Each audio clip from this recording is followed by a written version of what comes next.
Okay, we've completed the white challenge, so let's play our first game of mono white magic against a random opponent.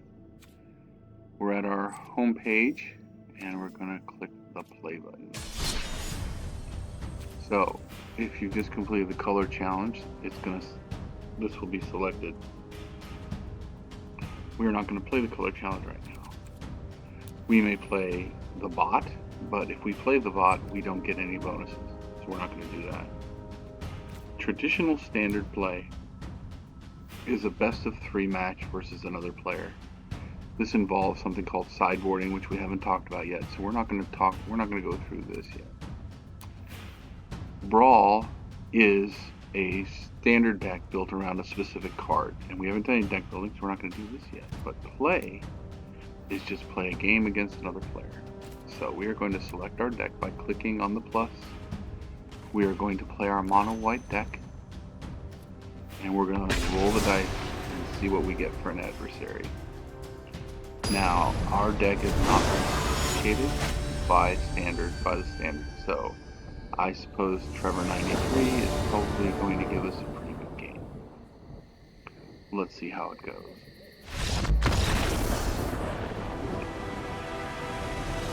And he gave up. Well, that's fantastic. We get an automatic win.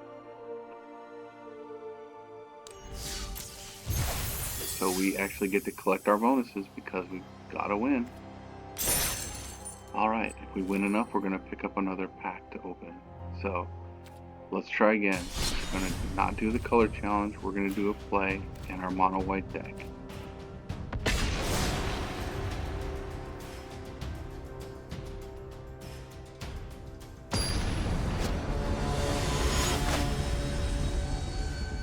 Baby Zowlin.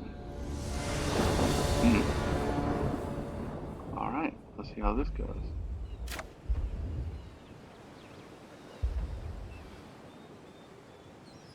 Okay, we've got a 1 mana, a 2 mana, a 4 mana, and a 5 mana. So, as we go forward, we're going to hope. The question is do I hold out to play my 2 mana so I can play my 3 mana after and get the extra life? Not sure that's going to be that important. Let's see. Looks like the other players went first and they're playing blue. I think we'll just go ahead and get out there early.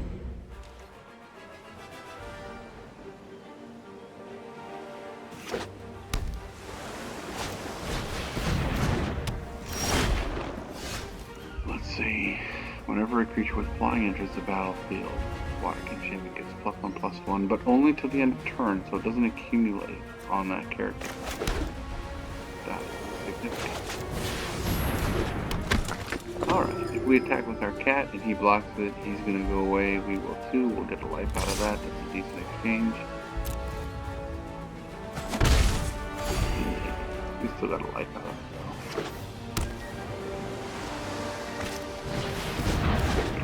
Oh, there's his flyer. So he played a flyer and then gave this guy the bonus +1/+1. This flyer also says when the Cloudskin Seer enters the battlefield, that's generally abbreviated as ETB. When we talk about a card's ETB, this is what happens when it enters the battlefield. And in this case, excuse me, the opponent drew a card for that. Now, we don't want to exchange this card for this card because he's going to do some good stuff for us, so we're going to say no block. Alright, let's play another Plains. Let's get this guy out here whose bonuses on life gain. And since he's only a 2/1, we'll try this tray again and see if he wants to give up this flyer. Nope. And so we'll gain another life and be able to boost our priest again. His turn. You'll notice the indicator here showing where his turn what phase of his turn he's in right now, and you can always click on one, and it will automatically, when it reaches there, it will stop and give you a chance to do something if you have a play you can make. Otherwise, it just gives you a chance to report. So he played another flyer. Ooh, an artifact creature, Gargoyle. Notice that this guy's cost to cast is just 3. There's no color involved. So he's known with what's called a gray card, or an artifact card, or a colorless card. Let's see who's attacking here. We cannot block this guy because he's flying, and this guy will take out either of our guys. We're not going to do that yet.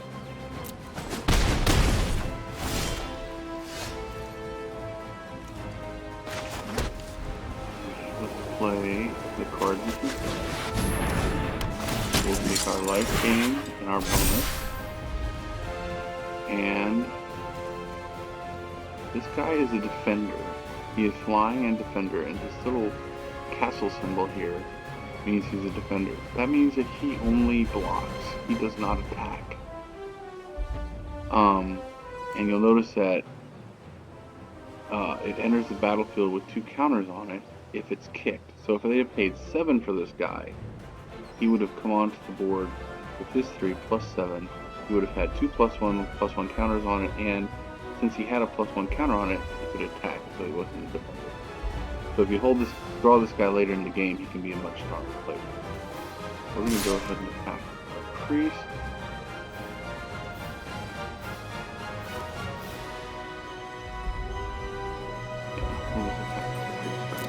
If he wants to give up his defender, he can. He did not. He's going to come at us pretty strong here.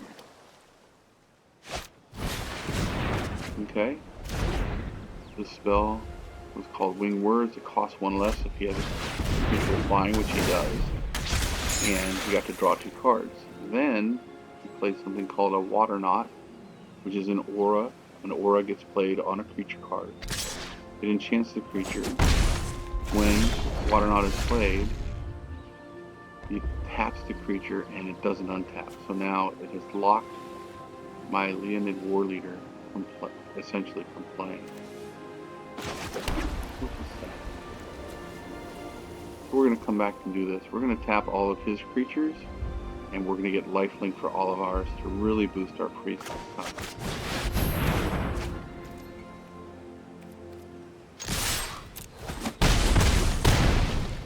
That's 3 lifelink for our priest. You get 3, 2, 1, bang. So now we have the strongest card on the battlefield.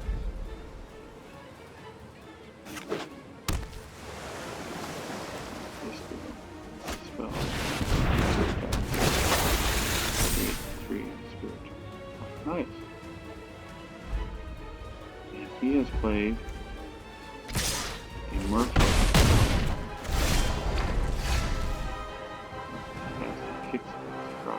Scry means to look at a card and decide if you want to keep the card on top of your pile or if you want to put it on the bottom.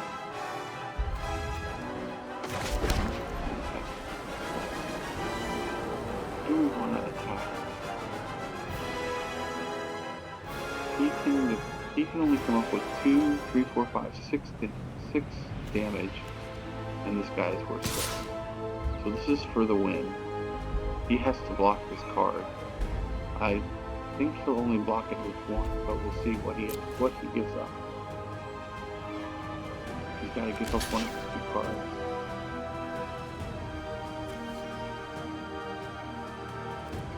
So we don't need to spend our spell on this, so we'll just take him out and keep the board fairly even.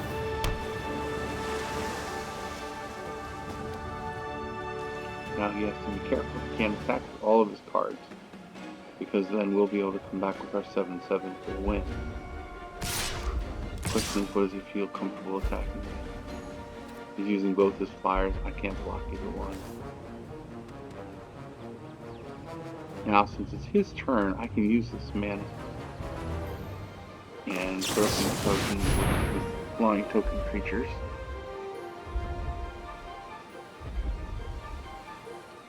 And we will use this 1/1 token goodness. Oh, in a strong way. So 3 tokens entered the battlefield. This guy triggered 3 times. That guy triggered this guy 3 times. Now he's 10-10. Nice. We can use these to what's called a chump block. We will destroy that creature, and we will block that character. A chump block is when you use a very inexpensive card to prevent a very strong card from dealing any damage to your player. So this guy's a chump block.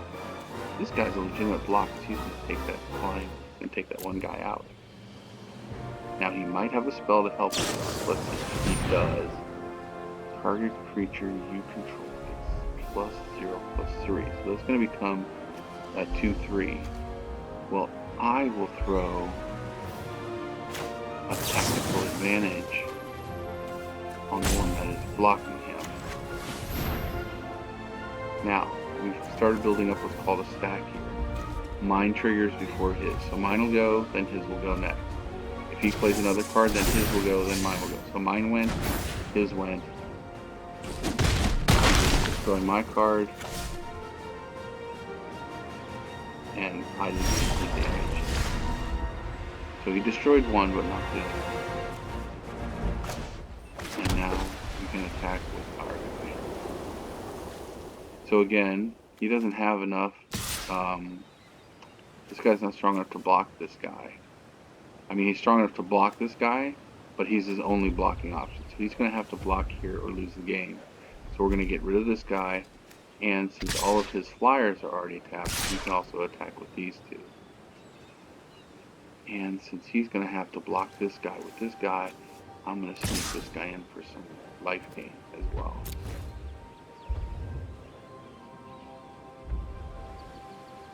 Come on, buddy, you got to block him. It's your only choice. There you go. Lives to fight another day. And since we got a life gain, we're back to 20 life points, and now we have an 11/11 card. And he surrenders. And that's a win for the good guys. Or for us guys, I shouldn't say good guys. I'm sure the other player's a good guy too.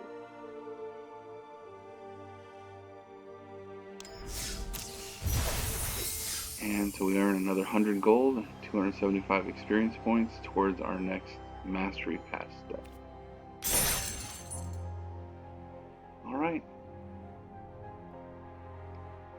There's our first win as a mono white deck.